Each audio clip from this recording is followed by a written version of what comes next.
বাংলার মুসলমানের ছানা সামনে দাঁড়িয়ে কথা বলবে, এ যন্ত্র আলাদা, খোদার কসম প্রমাণ না করতে পারলে আমি নবীর মেম্বারে উঠবো না। 5 ওয়াক্ত নামাজ পড়ে, ওর বাড়িতে বন্দর লোন, গ্রুপ লোনের 3টে এজেন্ট। ঠিক বলছি না ভুল বলছি?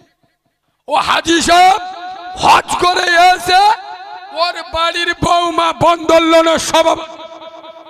এ মুসলমানের ছানা রমজানের রোজা রাখে, ইফতারি করে বন্দর লোনের টাকা। হারাম খাওয়া ছাড়, আগে হারাম খাওয়া ছাড়ো, তারপরে ইবাদত করো। খোদার কসম হারাম খোরের ইবাদত কবুল হবে? কথা বলে না, হারাম খেয়ে নামাজ পড়লি নামাজ কবুল হবে? ওই জন্যই দেখেননি শালা নামাজ পড়তে মুখের ভাষা ভালো না। ঠিক বলেছি না ভুল বলি? চার দোকানে বসে হয়েছে চাচা বাঘের মতো আওয়াজ বের করতে। আরে তুই নামাজি, তোর মুখের ভাষা হবে আলাদা। আরে হ্যাঁ না না, ওর পাশে একজন উজু করতে, তো উজু ভুল করলি করতে পারে, আর করতে পারে একজন বিয়াদব বাঁদর এখনো ওয়াজ কর উজু করা সেখানে। ও শালা জীবনে আসবে? কথা বলে না আসবে? খোদার কসম নামাজির আদর্শ আলাদা হবে। হঠাৎ হাদিসটা মনে পড়লো, শোনে। একদিন আমার রাসূলুল্লাহ উজু করছে, একবার সুবহানাল্লাহ বলো, একটু মিষ্টি করে সুবহানাল্লাহ বল।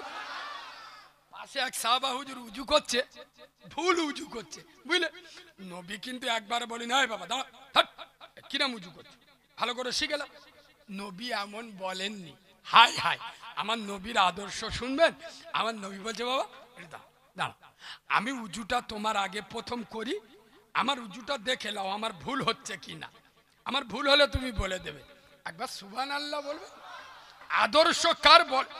নবী ওকে বিউজ্জুতি করতে চাইনি, কারণ নবী জানে আমার সাহাবাও জ্ঞানী। সুবহানাল্লাহ বলো। আল্লাহ রসুল বলেছেন আসহাবিকা নুজুম, আমার এক একটা সাহাবা আকাশের নক্ষত্র স্বরূপ। আমার নবী তার সাহাবাকে অপমান করতে পারে? নবী দেখছে সাহাবা উজুর উজু ভুল করছে, নবী বলছে বাবা দাঁড়া, আমি উজু করছি, আমার উজুটা ঠিক হচ্ছে কে দিতে গেলাম। নবী যখন উজু করছে এত বুঝতে পেরে গেছে আমার ভুল হচ্ছে, আমার ওই জায়গায় ভুল হচ্ছে। ইয়া রাসূলুল্লাহ, ইয়া হাবিবাল্লাহ, নবী আলহামদুলিল্লাহ আমি শিখে নিয়েছি। সুবহানাল্লাহ বলবেন। আদর্শ, আখলা, চরিত্র মানুষকে বুঝাতে হবে। নামাজি একটা নামাজি, তাকে দেখে 5টা লোক সমাজে পরিবর্তন হবে। আচ্ছা আমি এখানে জ্ঞান দিচ্ছি, আমি যুবকদের কত বড় ছোট কথা বলি দেখেছেন? আর ইউটিউবে দেখেছেন তো? আমি যদি মহিলাদের সঙ্গে আমার অবৈধ সম্পর্ক থাকে, আমার কথায় আসর পড়বে? কথা বলে না? আমার ভিতরে যদি ওই গুণাটা থাকে, তাহলে আমি এত জ্বর গলায় বলতে পারবো? কথা বলে না, বলতে পারবো? পারবো না। আগে নিজেকে সংশোধন করতে হবে। নামাজ, তুমি আল্লাহর নামাজি, আগে নিজে ঠিক হবে, তারপরে অপরকে চেষ্টা করবে। খোদার কসম বিশ্ব নবী বলেছেন আসসালাতু খায়রুম মাওসুইদ, মানুষের শরীরে যত ইবাদত আছে শ্রেষ্ঠ ইবাদতের নাম হলো নামাজ। আমি যদি এখানে আরো কথা বলি না, যে ভাঙড়ের পলিরহাটের মুসলমান, কথাটা একটুখানি কড়া কথা বলবো, বলবো রাগ করবেন না? যদি বলি পলিরহাটের মুসলমান এই সরের গোশ সপাচিক দেবো, খাবে? মুখ বেঁকে গেছে, বলবে খাবে? খাবে কেন? আরে কেন বলবেন তো? নামাজ ছেড়ে দেওয়া,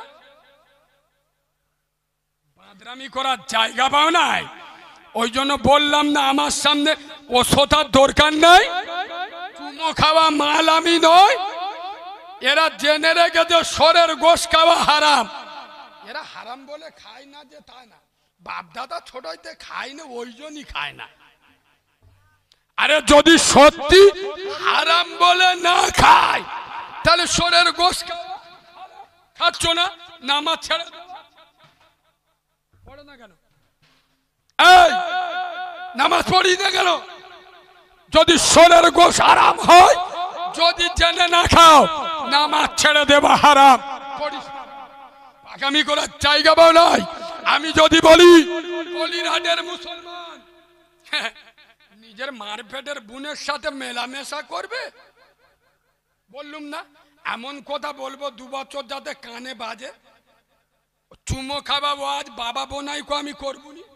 এই প্রমাণ না করতে পারলে নবীর মেম্বারে উঠবো না, শুনে নাও। এসব ভাষা বলতে গেলে 36 ইঞ্চি সিনার দরকার। এসব ভাষা পশ্চিম বাংলায় এই বাঘের বাচ্চা ছাড়া কোন বক্তার মুখে পাবে না, শুনে নাও। খোদার কসম বলেন না আমাদের জন্য হাত তোলা। যারা নিজের বাপের সাথে মিথ্যে কথা বলে, যারা নিজের মা যে মা 10 মাস 10 দিন পেটে রেখেছিল সেই মার সাথে চিটিংবাজি করে। আর আমি তো অনেক দূরের ভাড়াটে মলসায়, ঠিক বলিস না ভুল বলিস? আরে আমি তো জন খাড়া মলসা, আমার কষ্ট কোথায়, কষ্ট কি? ফিরে আইছি 2000 মেরে লিছি, 10,000 লেবে লোবো। 1 টাকা কম দিলি টুটি টিপে ধরে। হ্যাঁ গলায় টিউমার নেব আজ করতে বুঝতে পারছি না। ফেটে গেলে চোখ ভুলু হয়ে যাবে, বুঝতে পারছে না সোনার বাবাজি। তাহলে আমি কি জন ধরা মল সাহেব কি না? গামছাওয়ালা উঠে যাচ্ছে।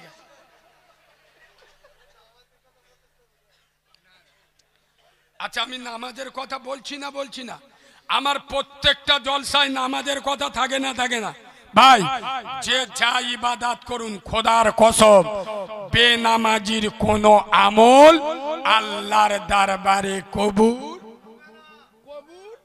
এই বিশ্বাস করুন এ বাবু, তোমরা জ্ঞানী লোক বলে বলছি, শোনো। এই যে এত বড় জলসা দিয়েছো, তুমি ধরো জলসার দিন মোস্তানি মেরে সরোবাড়ি চলে গেল, আমি জলসা শুনবো, সরোবাড়ি যাও চলে গেল। আচ্ছা তুমি জলসার দিন কলকাতায় চলে গেল, জলসার দিন ছিলে না গ্রামে, কষ গুণা লেখা কবছর যার নামে ফেরত তারা টুটি টিপে ফেলে দেবে। আরে বলবে তেরা ওয়াজ শোনে না কি শোনে রে, গুণা হবে? বলে হ্যাঁ না, 60 বছর ওয়াজ শুনে বলে হ্যাঁ।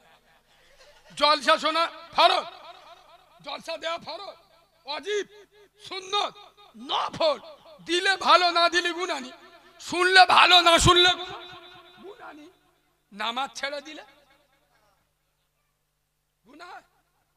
এরা কোন লজ্জায় বলে, এদের লজ্জা শরম নেই। তার নামাজ ছেড়ে দিলি যদি গুনাহ, এসার নামাজটা পড়িনি কেন? এসার নামাজ ছেড়ে দে জলসা শুনতে। মৌলবি বলেছে হাঁটুতে নাভি পর্যন্ত সতর, এ মাল কি করেছে হাঁটু ঢাক থেকে পোঁত বেগলো বার করে। ঠিক বলেছি না ভুল বলেছি? জলসা দেওয়া কি নফল, নামাজ পড়া কি ফরজ। ফরজ বড় না নফল বড়? আরে নফল ছেড়ে দিলে গুনাহ, কিন্তু ফরজ ছেড়ে দিলে শুধু গুনাহ নয়, জাহান্নামে যেতে হবে। বুঝতে পারছো না? তাহলে সেই ফরজ বাদ দে, এদিকে তালবেশ্বর দেখা যাচ্ছে, ও যাক যাক, এদিকে হাঁটুটা ঢেকে বসে। এদের আর কোন ভাষায় বলবো বলো? আমি তো শুধু কাঁচা গালাগালি দিতে বাকি রেখেছি।